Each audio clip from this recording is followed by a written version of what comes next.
그래서 오늘 또 정말 유명한 변호사 한 분이 공익제보자인데 이름은 제가 밝힐 수가 없는데 그분이 연락이 저한테 왔어요. 네.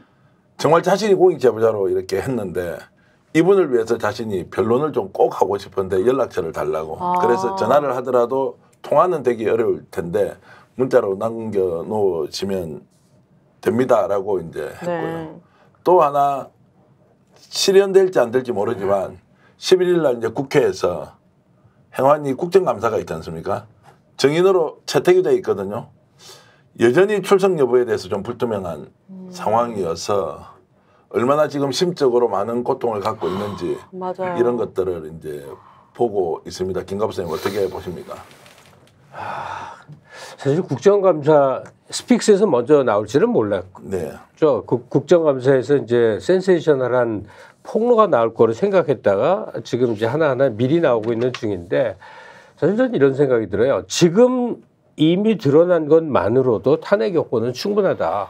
그러니까 사람들이 이걸 마치 게임 보듯이 더 자극적인 거, 더 짜릿한 거 이런 식으로 기대해가면 안 되는데 그러진 않을 거라고 생각은 들어요. 그런데 국가가 이렇게 특정인에 의해서 유린돼 왔다. 예컨대 대통령은 명태균 씨가 만들었고 만드는 대통령의 국정은 부인이 대신하고 있고 인사도 대신하고 있고 이런 희한한 세상을 우리가 맞이해 줬는데 그 배경에 무엇이 어떤 사람에 의해서 무슨 행동이 이루어졌는지를 지금 강혜경 씨의 증언을 통해서 일단을 보게 돼요. 네. 그런데 너무나 절망적인 것은 명태균 씨가 이런 방송을 통해서 자기 변호를 할 때는 나는 당당하고 나는 정직하고 나는 올바르고가 굉장히 강조되고 비교적 정상적인 사람처럼 보여요. 근데 화가 나서 협박하던 녹취록 속의 목소리를 들어보세요. 저 세비 반띵할 때 이론이라도 오면 그치야 뭐 이 말 한다든가 대통령 부부 협박하고 왔어 할 때 보면 이거 굉장히 주먹색에서 씀직한 어투와 무서운 분위기거든요.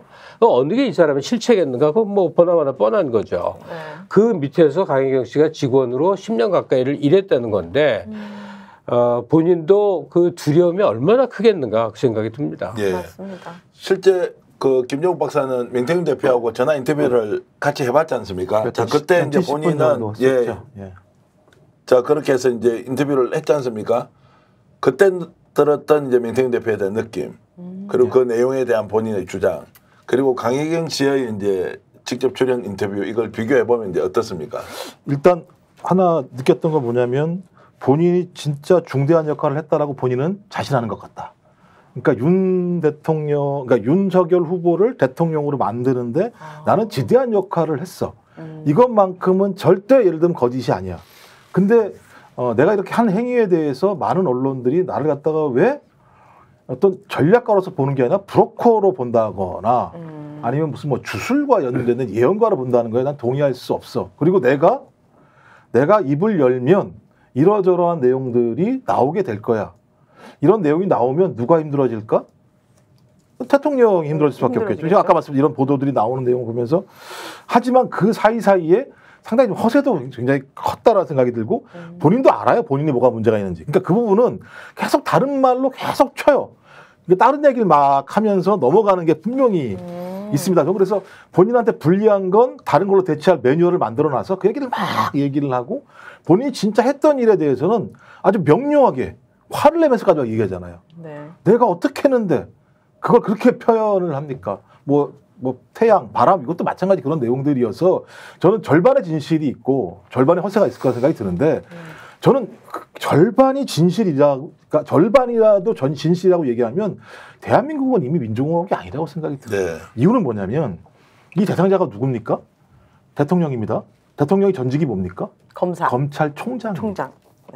검찰총장이었던 사람이 그 당시에 현 정부에 맞서서 정의를 세우겠다고 그 자리를 박차고 나와서 대선 후보가 돼서 벌인 일이라는 게 소위 그 공직선거법이나 정치자금법에 저촉될 우려가 매우 높은 여론조사를 벌였다라고 하는 이 사실. 그리고 이 사실 뒤에 실체적인 힘은 대통령 부인인 김건희 씨가 다 투사시켰다라는 내용들이 나오고 있잖아요. 전화 통화 내용을 통해서 아직까지 확인은 안 됩니다만 오빠한테 전화가 왔죠. 잘 될 거요라고 하는 얘기들. 그리고 실제로 그런 내용들이 현장에서 다 실현이 됐다라고 하는 내용들을 보면서 전 이건 시대의 사건이다. 그러니까 이게 탄핵을 넘어서 민주공화국과 헌법 정신 자체, 헌정 체제가 무너지는 소리가 들렸던 내용들인데 말씀하신 것처럼 조중동이나 이런 언론들은 얘기를 하지 않고 있다. 왜? 자기들의 권력을 지키기 위해서라고 볼 수 없는 측면입니다. 주종 관계에서 어제 충격을 받았던 것은 이제 좀 더 자세히 말씀을 드리면 좋겠는데 네. 이제 뭐냐면 자 회계장부에 문제가 많으니까 너가 다 덮어써라 이걸 거부하지 않습니까? 그러고 나서 횡령 혐의로 고소를 해버려요. 그리고 그 과정에서 강희경 씨는 자기 돈을 받아야 되지 않습니까? 내용 증명을 조목조목 언제 얼마를 썼는지 해서 돌려달라고 내용 증명을 보냈는데 그러고 나서 김영선 전 의원이 남편 직장에 찾아와서 네. 세 차례는 행패를 부리는 거예요. 어디 갔냐고. 그래서 세 번째 왔을 때는 112에 신고까지 했다. 어떻게 국회의원이 그런 짓을 할 수 있느냐는 생각이 그냥 듭니다. 적반하장 아니에요, 근데 이 사람들은? 그 김영선 씨는 뭐 국회의원을 떠나서 그냥 일반 사회에서 본다 하더라도 그 막장 행보거든요. 그러니까 저런 모습의 사람이 국민의힘을 구성하는 의원들의 일반적인 모습인가? 이권이 있으면 수돗물도 떠먹고 이상한 업자들하고 뒤에서 놀아나고 심지어 언젠가는 나올 그 좋지 않은 소문, 언젠가는 나올 겁니다. 근데 도저히 도저히 입에 올려서 말할 수 없는 그 소문까지를 포함해서 정말로 막장의 끝을 보여주는 게 저게 김영선이라는 사람만의 특정한 행동으로 보이지 않는 게 국민의힘 계열 정당에서 5선까지를 했단 말이에요. 네. 그러니까 이권에 의해서 정치 권력을 쥐고 논아먹기로 사익 추구형으로 국가 운영에 참여했다고 한다면 다 저런 모습이겠구나. 야, 근데 좀 안타깝죠. 김영선 씨 등록 재산 보면 그거 좀 일부라도 팔아서 좀 메꿨으면 이런 동티는 안 났을 텐데 말이에요. 얼마나 탐욕적이면 그 돈조차 자기 직원의 그 돈조차 떼어먹으려고 저 막장 행각을 벌이고 그럽니까? 김영선 의원이랑 강혜경 씨는 일한 지 오래되신 사이인가요? 그러니까 이제 보궐선거 끝나고 나서 2022년 6월 달에 당선을 하잖아요. 네. 그럼 그 전에 선거운동 기간에는 명태균 대표의 회사 직원이었으니까 11년 선거운동을 정도? 하고 네. 아니 명태균과는 11년 11년. 2년이고 김영선 의원은 이제 2017년도에 처음 보는데 명태균 씨가 수구먼으로 갖다 꼽은 거죠. 뭐 그럴 수도 있고요. 네. 그래서 이제 김영선 의원은 17년부터 알았는데 들어가서 비서관으로 이제 활동하는 것은 국회 보궐선거 끝나고 오니까 2022년 6월부터 했으니까 이제 한 2년 이상 이제 같이 했는데 네. 남편 직장에 가서 했다. 그 남편 직장이 공직이에요. 거기 가서 행패를 부리는 이유가 뭐냐?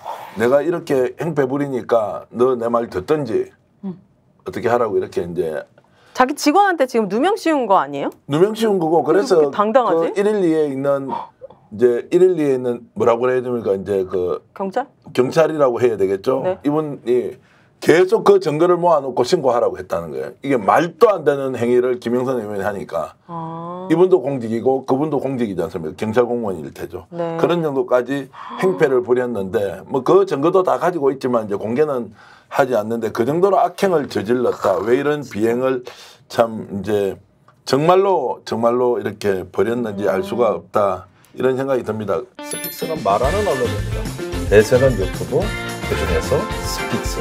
좋아요, 댓글, 구독, 알림 설정. 여러분이 저희를 사랑해 주시고 우리가 여러분을 사랑하는 4가지 방법입니다.